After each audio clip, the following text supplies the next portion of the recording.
So last time, we got our last Kong, so I figured let's go back and 100% clear the early worlds. Gosh, Go back to Jungle Japes and clear it out. X marks the spot for Chunky and gives him a chance to use his weight. He's fat! Get it? Shoot the switch over the giant minecart to make the path complete Diddy's mine area. We already did that one. Yeah.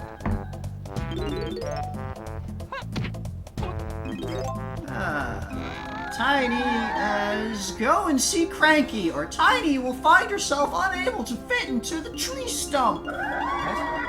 There's a tree stump with a tiny hole, and you'll need Cranky's ability to get in it. Get DK's coconut shooter from Funky's store and use it to hit the coconut switches. Why is the camera constantly moving while you're talking to it? 'Cause it's ghostly. You've been at this for a while now, and it's making me sick to my stomach. Yeah, I fucking hate it. Rare just I didn't even take a moment to read what that said. It's just so weird and wobbly all the time. But Lanky does a thing. I think that was saying you'd use Diddy to open the door that then Lanky can go up. Oh, so use a different character to open a place for a different character to do a different thing. So, here in the first cave here, we had some peanut switches, so let's peanut. And we open this door, and there's things for several people back here. So you use one Kong to open the door, and you go in here with a bunch of them. There's a banana. There's just a big naughty here who's photobombing the place. Yeah, and then bops me immediately, because I couldn't move after grabbing the banana. And there's some more switches that I gotta hit with the other Kongs. And there's some coins and a balloon. It's things. There's lots of things. So, something else to kind of bring up while we're running around grabbing shit. Okay. Golden bananas. Yeah. So, prior to this game, we only ever saw a single golden banana. And that was the treasure that Donkey Kong found in Mario Party. You know, in DK's Jungle Adventure. That was like the big treasure at the end of that map. Right. Welcome to bonus So my stage. thought, by the way, Mad Maze Maul, kill everything in the maze and then get to the goal. The checkered flag. It's literally the exact same layout as that, the stealth mission maze that we had, except there's a bit more light this time, so you can kind of see what the hell you're doing. But anyway, yeah, golden bananas. So, they had this horde of golden bananas. Where did they get these golden bananas? They only got one. So, my thought, and this is something that you probably wouldn't know because you haven't watched my Mario Golf videos, but in Mario Golf, on the Yoshi's Island course, the background sounds, there are constant simian noises in the background. There are clear Kong noises. The Kongs were on Yoshi's Island for some reason. Okay. During the golf tournaments. Okay. Yoshi's Island was full of giant fruits. That's true. Presumably the spoils of the Super Happy Tree. Right. Well, more of the fruits of the Super Happy Tree. Yeah. So, my thought is, if the Super Happy Tree can make giant fruits, maybe it can make golden bananas. Maybe the Kongs have opened a trade deal with the Yoshis. And of course, Donkey Kong used this to get a bunch of golden bananas. Because Donkey Kong is not a good head of the Kong family. Anyway, here's Splish-Splash Salvage. It's the game where you swim underwater and get coins. It's not really a game, is it? It's more of a... It's a mini game challenge zone. I think I've seen this stage in Mario 64. Yeah, there's a number of things in this game that are kind of cribbed from Mario 64. But worse. Because this one's in a barrel. And the well done is all muffled because it's underwater. And it said goal achieved, not well done. Yep.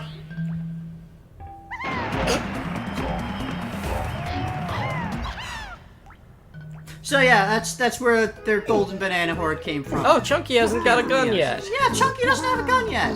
There's some green bananas on top of Funky's place. So let's get Funky, Chunky, Hunky, Gun Dory. Key. Don't get your gun gunky. Pineapple launcher. These got a rocket launcher, except it's pineapples. Z button again to pull out your gun. Yep, that was the one we already had. Also, we're missing out now because Chunky doesn't have enough money for an ammo belt.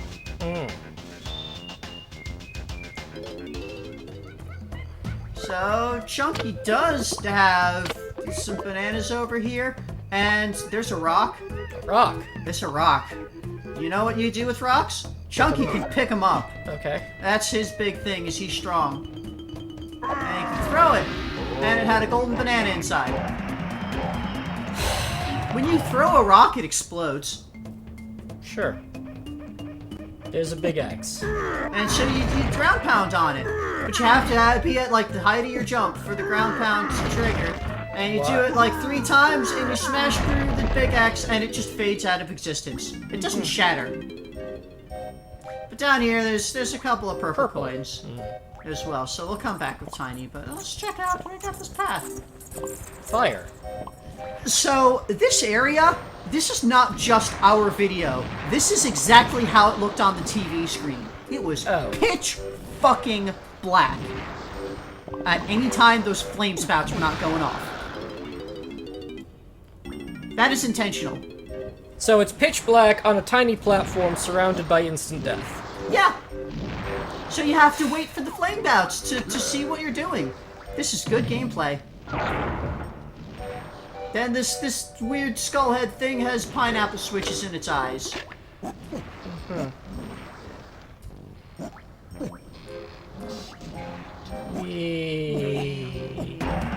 Slowly ascend. Why is he slowly ascending? Because I grabbed the banana while I was jumping off of the rope. So it glitched out. Nice interaction. Did that eye change fruit? No. Okay. It looked like it changed from pineapple. Well, now it's just like red because it's pushed in. Okay. But, okay. Because the switch got impressed, and now the red eye is above the switch. So over here we've got this Kasplat. It's on a small platform. But he's got a green print. Yeah. And my thought was, you know, I gotta be careful because I might knock him off and then the print falls in the pit. Right. Which probably wasn't actually like a problem, but I thought it was, and so I had to do this a couple of times. Yeah. Because fighting on a platform, you have to do the whole dang thing. Oh yeah. Yeah, every time you die in here, you start back over there, and the switch is reset. So here I just figured, you know, fuck it. Fuck it. I would have done this earlier, but I thought, you know, I remembered the blueprints fading, like they despawned quickly, but I guess not as quickly as I remembered. So, you could just jump off here, and go back to the start, because there's not actually, like, lives in this game, thank God. Yeah. One point of good game design. Anyway, just pop down here with Tiny real quick to grab some coins. And we've got these places. There's some coins across here where... We just never get those? Yeah, and there's also this thing. This was above that, the place where I just was. The rock with the hole thing. This is probably supposed to be the first rocket barrel? Yeah, this is supposed to be the first blast barrel, of course. And I missed that coin immediately, so, Whee! Yeah, I don't know why... Why is there a flock of squawk? I don't know. They're in the sky. We're in the sky. There's just here's the Skyland. I missed again. So I had to go back down and start over again, and it's this whole time loading thing. There's the sun. I don't blast into the sun. Well, it's less of a sun and more of 2 circles. One with less transparency. That was the noise when you've collected all 100 bananas for one Kong on a level. It only said 40 because I fed a bunch of the yellow bananas already to Trough and Scoff. So, but I've collected all of the yellow bananas in Jungle Japes now. Yay for 100%ing something. So this little cave has some green bananas in it, and there's the purple print guy, and some purple coins. Green banana, Put up here, it's a switch with the feather. So time to turn around back and go back down. Yeah, I cut out so much fucking stuff. This play session that I did here, where I did the second level and grabbed Chunky and then 100%ed Jungle Japes. It was 3 hours of gameplay. I cut out a full hour from that footage. So yeah, a full third of this game so far has been just backtrack shit that you can cut out and lose nothing. Except the tedium. Imagine how good it would be if you could, like, swap on the fly.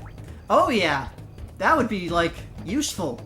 That would actually, like, it would basically eliminate the whole conceit of, like, needing certain Kongs to grab things. Eliminate the conceit of the game, you're right. So, let's get small. Here's, like, a beehive. Let's just go inside. Sure, let's say or, like, that's a wasp beehive. nest? I think it's supposed to be a wasp nest.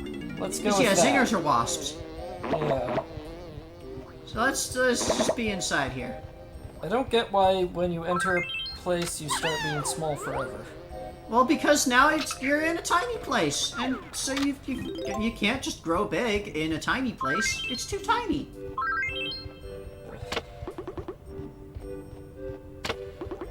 Why is the walls shiny? Everything is shiny, except when it's pitch black. I don't like that animation on the walls. Yep. Yeah, Rare did a lot of just weird and bad shit with lighting in this game. It's a disco ball. Oh. It's spinning the wrong way for the light pattern on the walls. Why is there a disco ball inside a wasp nest? Why the fuck not?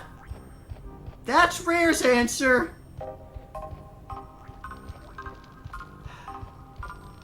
Yeah, everything in this game is like... all the lights are pulsy. Nothing is like a nice static single light source. It's all like... And there's not like just white light. Absolutely not. Like, there's... all the light has to be colored. Sometimes there's white light.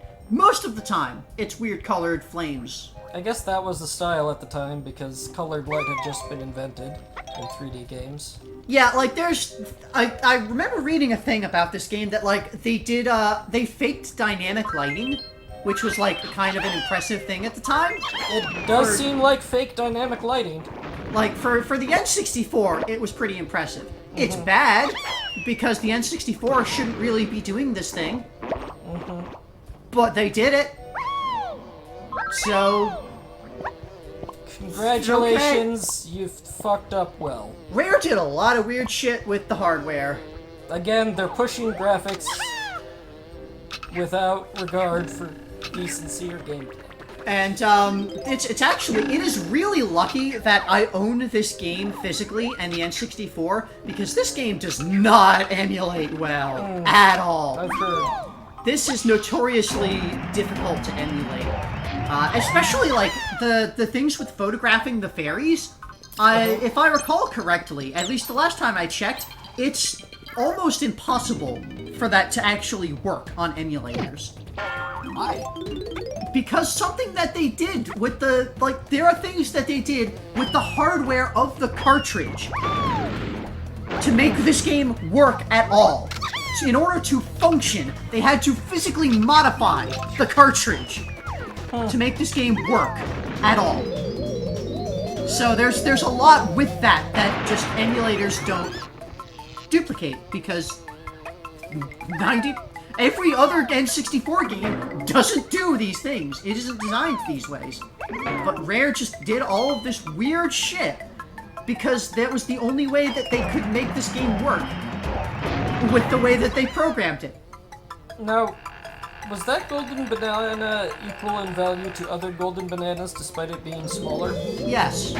Actually, it wasn't smaller. It was the normal size of a golden banana. Oh. I think.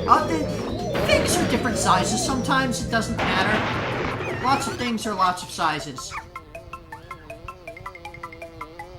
Like,